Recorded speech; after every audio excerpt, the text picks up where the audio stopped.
കിലുക്കിച്ചെടി, കിലുക്കാമ്പെട്ടി ചെടി എന്നൊക്കെ പറയുന്ന ബട്ടർഫ്ലൈ പ്ലാന്റ് ആണ് കേട്ടോ ഈ കാണുന്നത്.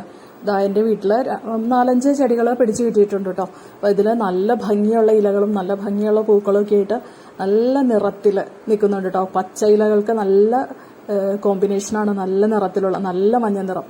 അപ്പോൾ അതിൻ്റെ പൂക്കളും കായ്കളും ഇലകളും എല്ലാം കൊണ്ട് നല്ല ഭംഗിയിൽ നിൽക്കുന്നുണ്ട് കേട്ടോ. അപ്പോൾ ഇത് നല്ല ഒരു പൂമ്പാറ്റകൾ ധാരാളമായിട്ട് വരും, അതല്ലെങ്കിൽ ബട്ടർഫ്ലൈസ് ധാരാളമായിട്ട് ഇതിനകത്ത് വരും എന്നാണ് സാധാരണ പറയുന്നത്. അതുകൊണ്ടാണ് ഇതിനെ ബട്ടർഫ്ലൈ പ്ലാന്റ് എന്ന് പറയുന്നത്. ഞാൻ നോക്കുമ്പോൾ വലിയ ബട്ടർഫ്ലൈസ് ഒന്നും കാണുന്നില്ല, ചെറിയ ചെറിയ ബട്ടർഫ്ലൈസ് കുറേ ഉണ്ട്. അത് പല സമയങ്ങളിലായിട്ടാണ് വരുന്നത് കേട്ടോ. പിന്നെ ഇതിനകത്ത് ഇങ്ങനെ ഒരു മിന്നൽ പോലെ ഓടിക്കൊണ്ടിരിക്കുന്ന ചെറിയ പ്രാണികളെ കണ്ടിട്ടോ. അത് ഞാൻ വളരെയധികം സൂക്ഷിച്ച് നോക്കി കഴിഞ്ഞപ്പോഴാണ് മനസ്സിലായത്. ഇതാ കണ്ടോ, ഒരു മിന്നൽ പോലെ പോയിക്കൊണ്ടിരിക്കുന്നുണ്ടോ, അത് ചെറിയ തേനീച്ചകളാണ് കേട്ടോ. ചെറിയ തേനീച്ചകൾ ഇതിൽ നിറയെ ഉണ്ട്, എല്ലാ പൂക്കളിലും നിറഞ്ഞു നിൽക്കുന്നുണ്ട്. നമ്മൾ അടുത്ത് ചെല്ലുന്ന സമയത്ത് ഇവ പറന്നു പോകുന്നതാണ്. അതാണ് ആ മിന്നൽ പോലെ കാണുന്നത് കേട്ടോ. ഇതാണ് ഈ ചെടിയുടെ വിത്ത്, കായ എന്ന് പറയുന്നത് കേട്ടോ. ഇതിൻ്റെ ഉള്ളിലാണ് വിത്തിരിക്കുന്നത്.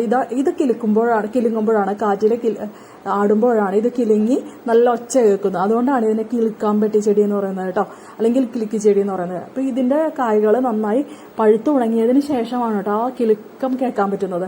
അല്ലാതെ ഇത് പച്ചയായിട്ട് നിൽക്കുന്ന സമയത്ത് ഇതിൻ്റെ കിലുക്കമൊന്നുമില്ല. നല്ല ഭംഗിയുണ്ട് കേട്ടോ കാണാനായിട്ട്.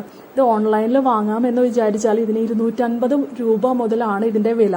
അപ്പോൾ നമ്മുടെ പണ്ട് കാലത്തൊക്കെ നമ്മുടെ നാട്ടിൻ പ്രദേശങ്ങളിൽ സുലഭമായിട്ട് ഉണ്ടായിക്കൊണ്ടിരുന്ന ഒരു ചെടിയാണ് കേട്ടോ. ഇതിന് ഒരുപാട് ഔഷധ ഗുണങ്ങളുണ്ട് എന്ന് പറയുന്നു കേട്ടോ. ചെവി വേദനയ്ക്കൊക്കെ വളരെ ഉത്തമമായിട്ടുള്ള ഒരു ഔഷധമാണ്. ഇതിന് പിന്നെ ഒരു പ്രത്യേകതയുണ്ട് കേട്ടോ. ഇത് രാവിലെ ഒന്നും പൂക്കൾ വിരിയുന്നില്ല കേട്ടോ. ഒരു ഉച്ചയ്ക്ക് നട്ടുച്ച 12 മണി സമയത്തൊക്കെയാണ് ഇത് പൂക്കൾ വിരിയാൻ തുടങ്ങുന്നത് കേട്ടോ. 11:30 വരെ 11:45 വരെയൊക്കെ ഇത് വിരിയാതെ പൂ മൊട്ടായിട്ട് തന്നെ നിൽക്കുള്ളൂ. ഞാനിവിടെ 12:30 എടുത്ത വീഡിയോ ആണ് കേട്ടോ. അതുകൊണ്ടാണ് ചില മുട്ടുകൾ വിരിയാതെ നിൽക്കുന്നതുണ്ടോ. അപ്പോൾ അത് വിരിഞ്ഞ് വരുന്നേ ഉള്ളൂ. ഇതെല്ലാം കൂടെ ഒന്നിച്ച് വിരിഞ്ഞ് നിൽക്കുന്നത് കാണാൻ നല്ല ഭംഗിയാണ് കേട്ടോ. അപ്പോൾ മിന്നൽ പോലെ ഇങ്ങനെ മിന്നിക്കൊണ്ടിരിക്കുന്ന തേനീച്ചകളെ നിങ്ങൾക്ക് കാണാനായിട്ട് സാധിക്കുന്നുണ്ടോ. നട്ടുച്ച സമയത്താണ് വിരിയുന്നതെന്ന് പറഞ്ഞല്ലോ.